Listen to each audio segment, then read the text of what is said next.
আজকে আপনাদের একটা নতুন ওষুধের সন্ধান দেব, যে ওষুধটা মানুষের মল থেকে তৈরি হচ্ছে। মানে মানুষ যে পটি করে সেই পটি থেকে এই ওষুধটা তৈরি হচ্ছে।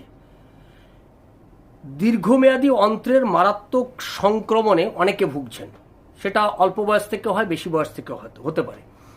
এই যখন মারাত্মক অন্ত্রের সংক্রমণে ভোগে তখন এর জন্য অ্যান্টিবায়োটিক লাগে, যদিও অ্যান্টিবায়োটিকে খুব একটা কাজ হয় না, বা কোলোনোস্কপি করতে হয়। কোলোনোস্কপি করার পরেও আবার সেই অন্ত্রের সমস্যা আবার ফিরে ফিরে আসে এবং এটা রোগীর জীবন পর্যন্ত চলে যেতে পারে।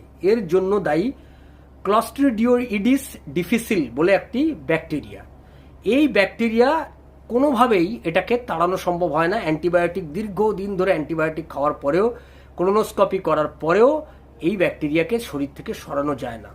তখন বার্মিংহাম বিশ্ববিদ্যালয়ের একদল গবেষক তারা এটা আবিষ্কার করলেন যে কোনো সুস্থ মানুষের মল থেকে যদি উপকারী ব্যাকটেরিয়াগুলোকে আলাদা করে সেটা পরীক্ষাগারে প্রক্রিয়াকরণের মাধ্যমে ক্যাপসুলে ভরে দেওয়া যায়, সেটা যদি খায় যারা অসুস্থ, যিনি এই দীর্ঘমেয়াদী অন্ত্রের মারাত্মক সংক্রমণে ভুগছেন, সে যদি এই ক্যাপসুলটি খায় তাহলে তার অন্ত্র আবার স্বাভাবিক অবস্থায় ফিরে আসবে।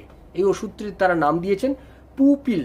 এতে সাফল্যের হার প্রায় 90%-রও বেশি, এবং এটা বলছে যে বার্মিংহাম বিশ্ববিদ্যালয়ের গবেষকরা বলছেন যে এটা যদি খায়, নিয়মিত খেতে থাকে, তাহলে কিছুদিনের মধ্যেই মানুষ তার আগের আবার সুস্থ স্বাভাবিক জীবনযাপনের মধ্যে ফিরে আসতে পারে। যে কাজ অ্যান্টিবায়োটিক পারছিল না, যে কাজটা কোলোনোস্কপি দিয়েও যে রোগ সারানো যাচ্ছিল না, সেই রোগ সারানোর জন্য সুস্থ মানুষের মল থেকে পাওয়া যে উপকারী ব্যাকটেরিয়াগুলো রয়েছে, সেই উপকারী ব্যাকটেরিয়া দিয়ে এই রোগ এটা সারানো সম্ভব হচ্ছে।